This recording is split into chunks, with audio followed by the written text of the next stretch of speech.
Hi friends, welcome back to my channel. இன்றைக்கி நம்ம பார்க்க போகிற வீடியோ என்னென்னு பார்த்தீங்கன்னா, ஆவணி மாத தேய்பிறை அஷ்டமி பைரவர் வழிபாடு பற்றி தான் பார்க்க போகிறோம்.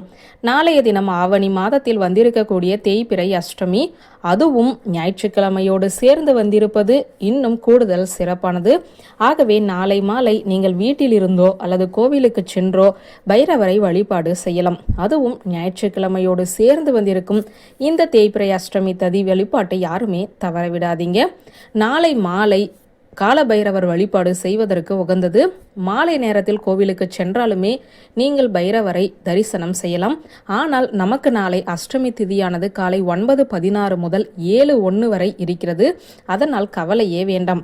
இப்போது நான் சொல்லக்கூடிய முறையில் பைரவரை வழிபாடு செய்தால் உங்களுடைய கடன் சுமையெல்லாம் படிப்படியாக குறைய தொடங்கிவிடும். கட்டாயம் சிவன் கோவிலுக்கும் செல்ல வேண்டும். இப்போது ஆவணி மாதத்தில் வந்திருக்கும் இந்த தேய்பிறை அஷ்டமி திதி வழிபாட்டை எப்படி செய்வது என்று பார்ப்போம். ஆவணி மாதம் வந்திருக்கக்கூடிய இந்த தேய்பிறை அஷ்டமி திதிக்கு ஸ்தானு அஷ்டமி என்று பெயர். நாளை மாலை பைரவர் கோவில்களில் சிறப்பு அபிஷேக ஆராதனைகள் பூஜைகள் நடக்கும். அதில் கண்டிப்பாக கலந்து கொள்ளுங்கள். அபிஷேகத்திற்கு தேவையான பொருட்களை வாங்கி கொடுக்கவும். பூஜையில் அமர்ந்து அபிஷேகத்தை கண்குளிர பாருங்கள். 2 மண் அகல் விளக்கு எடுத்துக்கொள்ளுங்கள். சிவப்பு துணியில் 27 மிளகு வைத்து முடிந்து அந்த முடிச்சை அகல் விளக்கில் போட்டு நல்லெண்ணெய் ஊற்றி அந்த சிகப்பு நிற துணியில் தீபம் ஏற்ற வேண்டும். நெருப்பு அந்த துணியில் பட்டு எரிந்து அந்த மிளகில் பட்டு எரிந்து மிளகானது எப்படி படபடவென வெடித்து சிதறுகிறதோ அதே போல உங்களுடைய கடன் சுமையும் கண்ணுக்கு தெரியாமல் காணாமல் வெடித்து சிதறிவிடும் என்பதுதான் இந்த விளக்கின் நம்பிக்கையாகவே சொல்லப்படுகிறது. நாளைய தினம் எல்லோருமே தவறாமல் சிவன் கோவிலுக்கு சென்று பைரவ சன்னிதானத்தில் இந்த விளக்கை போட்டு விடுங்கள். நாளை இந்த விளக்கை ஏற்றுபவர்களுக்கு கடன் சுமை நிச்சயம் குறையும். உங்கள் கையால் பைரவருக்கு செவ்வரளி பூக்களை வாங்கி கொடுப்பது ரொம்ப ரொம்ப சிறப்பு. பிங்க் நிறத்தில் இருக்கும் அரளிப்பூக்களை விட நாளைய தினம் செவ்வரளிப்பூ, அதாவது சிவப்பு நிறத்தில் இருக்கும் அரளிப்பூவை பைரவருக்கு வாங்கி கொடுக்க வேண்டும் என்பது குறிப்பிடத்தக்கது.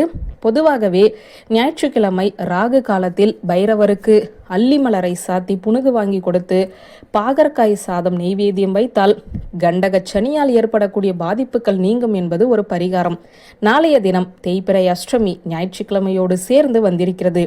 நாளைய தினம் இனி சனி பகவான் தாக்கம் இருப்பவர்கள் இந்த வழிபாட்டையும் செய்து பலன் பெறுங்கள். இது எதுவுமே எங்களால் செய்ய முடியாது, கடைபிடிக்க முடியாது, எங்களுக்கு கடன் பிரச்சனை இருக்கிறது, எங்களுக்கும் பைரவரின் ஆசி கிடைக்க வேண்டும், நாங்கள் என்ன செய்வது? ஒரு பிஸ்கெட் பாக்கெட் வாங்கிக்கோங்க. ஸ்ரீ பைரவரே போற்றி போற்றி என்ற இந்த மந்திரத்தை மனதில் சொல்லிக்கொண்டே அந்த பிஸ்கெட்டுகளை பைரவரின் வாகனமான நாய்களுக்கு சாப்பிட போட வேண்டும். நீங்கள் போட்ட பிஸ்கெட்டுகளை நாய்கள் வந்து பசியார சாப்பிட்டு விட்டால் உங்களுடைய கடன் சுமை தீருவதற்கு உண்டான வழியை பைரவர் காட்டிவிட்டார் என்பது அர்த்தம். நாளைய தினம் பைரவரின் ஆசீர்வாதம் அனைவருக்கும் கிடைக்கும் என்ற தகவலோடு இந்த வீடியோவை நிறைவு செய்கிறேன். நன்றி, வணக்கம்.